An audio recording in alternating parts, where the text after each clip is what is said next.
At 4:50 in the morning, my doorbell started behaving like it was having a full-scale panic attack. Ding dong, ding dong, ding dong. Then the pounding began, like the SWAT team showed up because my Elias had skipped out on a debt, half asleep, wearing gym shorts and a single sock. I shuffled to the door and opened it to find 3 people on my porch, a bleary-eyed cop, a man in a polo clutching a clipboard, and Denise Crowley, president of the Maple Crest Reserve, HOA, sporting a reflective jogging vest and the sword of a nerd. Confidence possessed only by someone who once emailed the mayor about improper recycling habits. She jabbed a manicured finger at my face and screeched that my lease had expired. According to her, I was illegally occupying the property, and they had every right to remove me. The cop's eyelids fluttered shut for half a second, like he was contemplating all the life choices that led him to this porch. I stared at Denise and told her I owned this house and had for 3 years. She shoved a sheet of paper at me, insisting their records showed the unit was renter occupied and that my lease ended at midnight. I was, apparently, supposed to vacate at 11:59 p.m. sharp. The clipboard guy shifted his weight and muttered that evictions usually didn't happen at dawn. Denise snapped that this wasn't an eviction, it was an enforcement action, and I was a holdover tenant refusing to comply. I sighed, turned around, and walked toward the kitchen. She shrieked after me, demanding to know where I was going, insisting I couldn't just walk away. I called back to say that I was retrieving something she should have asked for before she called the cops. I grabbed my deed and closing packet from a drawer and said, "Welcome to my favorite new game. Who actually owns the house?" Officer bleary-eyed took the folder, flipped it open, and his eyebrows shot up. Denise's righteous fury short-circuited into confused buffering. And that, right there, was the morning everything started to unravel. My name is Marcus Hale. I'm the extremely boring type of guy HOAs should adore. A work-from-home software engineer. I don't throw parties. I don't own a drum set, motorcycle, or trampoline. My hobbies are making espresso over watering houseplants and minding my own business. 3 years ago, I bought a 3-bedroom home in Maple Crest Reserve, a suburban development outside Columbus, advertised as a peaceful, modern community with walkable trails and strong neighborhood pride. What that actually meant was, they have very strong feelings about where your garbage cans sit, and they will absolutely email you about them. Still, the homes were nice, the price was fair, and the HOA fees allegedly covered amenities like the pool, gym, and the world's saddest playground. Closing. The title company handed me a stack of paperwork. I signed until my wrist staged a rebellion, and the county officially recorded my name on the deed. 3 years of mortgage payments and 1 kitchen remodel later, this place was unambiguously mine. Enter Denise Crowley. Denise looked like a Pinterest board for elevated neighborhood watch chic. Short blonde bob, perfectly coordinated athleisure, a permanent sunglasses dent on her nose, a rotating lineup of clipboards. She introduced herself the week I moved in, announcing that she was the HOA president and lived just around the corner. She handed me a glossy folder and said, if I ever had questions about the rules, I should ask her first, as if the rules had been chiseled onto stone tablets by divine decree. Inside were the CC and R's, basically a novella written by demons, a welcome letter, and a cheerful community guide that was actually a list of things I was forbidden to do. I skimmed it. No illegal activity. No broken down cars. No goats. I don't own goats, so great. For 3 years, things stayed mostly tolerable. Sure, I got an occasional passive-aggressive email about my recycling bin being visible from the street for 11 extra minutes. A warning about my non-compliant Halloween pumpkin because it had fangs. And a stern notice when my grass reached 3.25 inches. Annoying? Definitely. Life-ruining? Not even close. Then the rental on the corner sold. Then another. Maple Crest started filling with renters. And Denise absolutely lost her mind. She hated renters as they had personally keyed her Honda. Anytime a moving truck appeared, she would materialize with her clipboard, watching like she was checking visas at a border control point. She began sending all neighborhood emails about preserving ownership culture, maintaining standards, amid transient residents and ensuring everyone had skin in the game, subtle as a brick to the face, when an investor who owned a townhouse 2 streets over started defaulting on fees. Denise took it as a personal affront. She ranted at every board meeting recorded and posted online. Naturally, that renter-occupied homes caused 90% of their problems. So, when some property management company updated their mailing list incorrectly and flagged my address as renter-occupied, it was like handing Denise a loaded Nerf gun and convincing her it was a bazooka. It started small. I got an email labeled Lease Renewal Reminder, saying my lease at 218 Grove Willow was expiring at the end of the month. I replied that I wasn't a tenant, that I owned the home, and asked them to correct their records. No response. I shrugged it off as spam. Next came a violation notice, addressed to tenant at 218 Grove Willow, citing a cluttered porch which consisted of 2 chairs and a fern, a completely compliant and supposedly non-compliant grill, and an unapproved exterior modification, meaning my doorbell camera. Then an email from Denise arrived, stating that as a renter needed to remember that exterior changes required approval from both my landlord and the HOA. She said they had no documentation of me as an approved occupant and asked for a copy of my current lease. I replied that I was the landlord. I owned the house. I've lived here since 2022. I attached my deed and tax statements. She didn't apologize. She wrote that they would look into it. Over the next 2 weeks, I received 3 more renter emails. My HOA portal suddenly showed late fees belonging to some phantom landlord. My automatic payment for regular dues bounced because they had reassigned my account to a property manager in Arizona. When I called the management company, the rep told me their records showed a lease ending this month and an owner listed as Grove Willow Investments, LLC. I told her it was not an LC, was a human man with a mortgage. She asked for proof of ownership. I sent it twice. She said she'd escalate it. Meanwhile, Denise escalated herself. I caught her photographing my windows. When I stepped outside with my coffee and asked what she was doing, she gave me a toothpaste commercial smile. She claimed she was documenting exterior conditions because there had been issues with renters at this address. I told her there had been exactly 1 occupant for 3 years. Me, the owner. She tapped her clipboard and said that, according to her documents, this was a rental. That's when it hit me. She wanted my house to be a rental. If it were, she could control me twice. Once as a resident, and again through some imaginary landlord. I told her to fix her paperwork and went back inside. That should have been the end. Instead, she set her alarm for 4:30 a.m. and invited the police to my front porch. Back to 4:50 a.m. doorbell screaming, fist pounding, Denise on my step, insisting my lease had expired. Officer Ramirez, as his name tag revealed, looked profoundly, spiritually exhausted. He told me Miss Crowley had reported a possible illegal occupation, claiming the tenants refused to vacate after their lease ended at midnight and might become hostile. I asked if she really said that. He said yes, and that she had also mentioned a history of non-compliance and confrontations. News to me.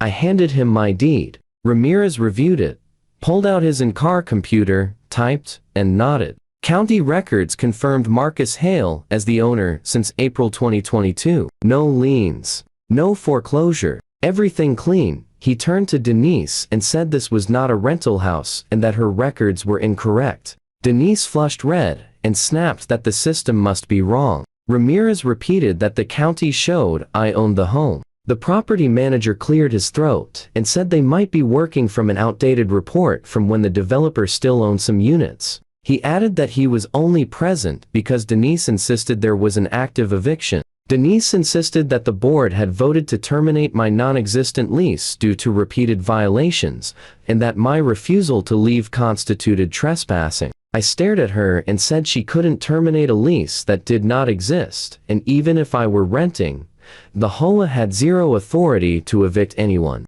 That's landlord-tenant court, I told her. Not whatever this is supposed to be. Her eyes flashed. She claimed I had ignored multiple notices, never submitted my lease for review, installed cameras without approval, and committed the unforgivable sin of leaving my trash can out past 8 o'clock a.m. Truly, a dangerous criminal.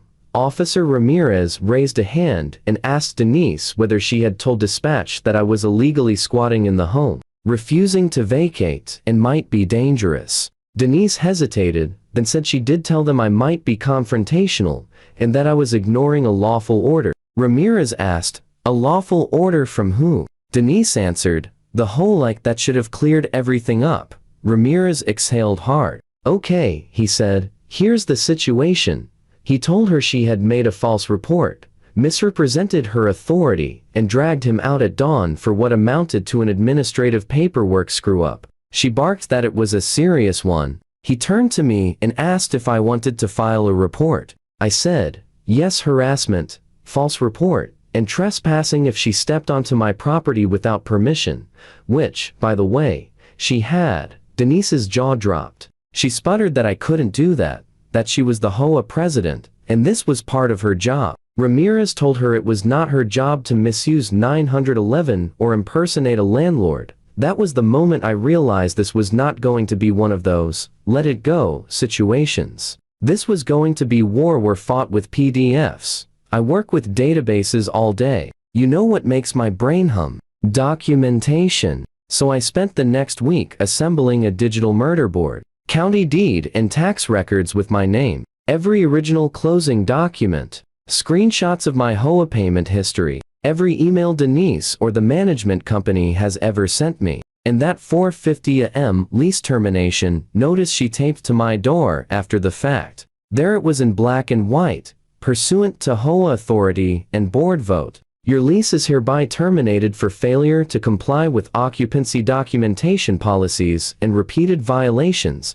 It ordered me to vacate within 24 hours to avoid legal action. HOAs cannot legally evict you from your own home, even if they dislike your Ring camera.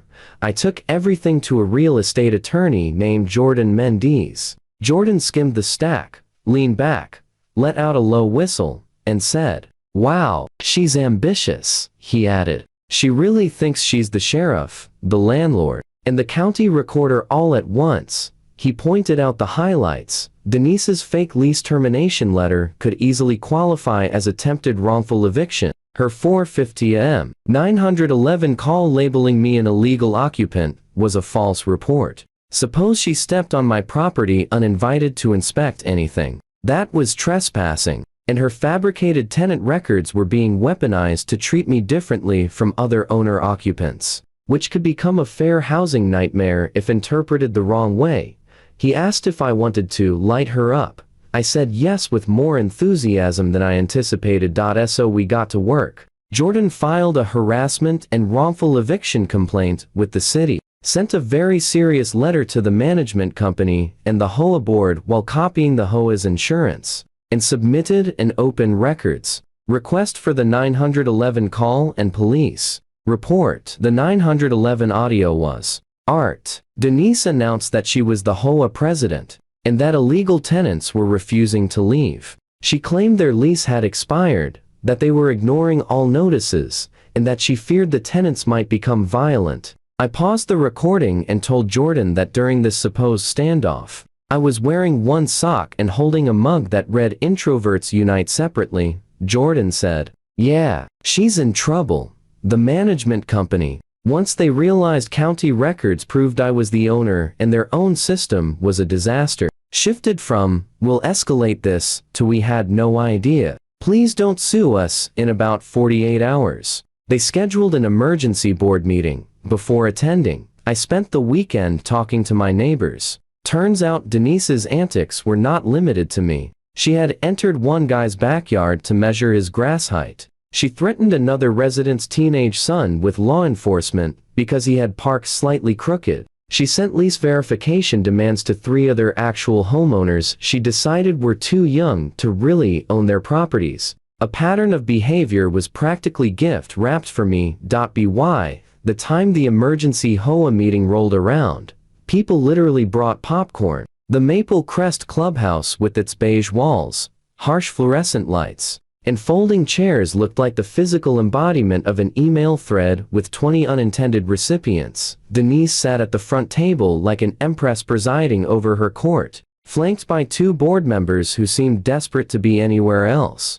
The room was packed out 30, maybe 40 residents. Whispering everywhere, the property manager cleared his throat into a mic, announcing that they were gathered to address concerns about enforcement actions and record-keeping. He said Mr. Hale had requested time to present his perspective. I plugged in my laptop and pulled up slide 1, who owns my house? Spoiler me. I kept it simple. Screenshot of the county website listing me as the owner. Copy of my recorded deed. 3-year timeline of HOA payments. Their own system's incorrect tenant profile. Then I played the 911 call. Denise froze. Several people turned to stare at her.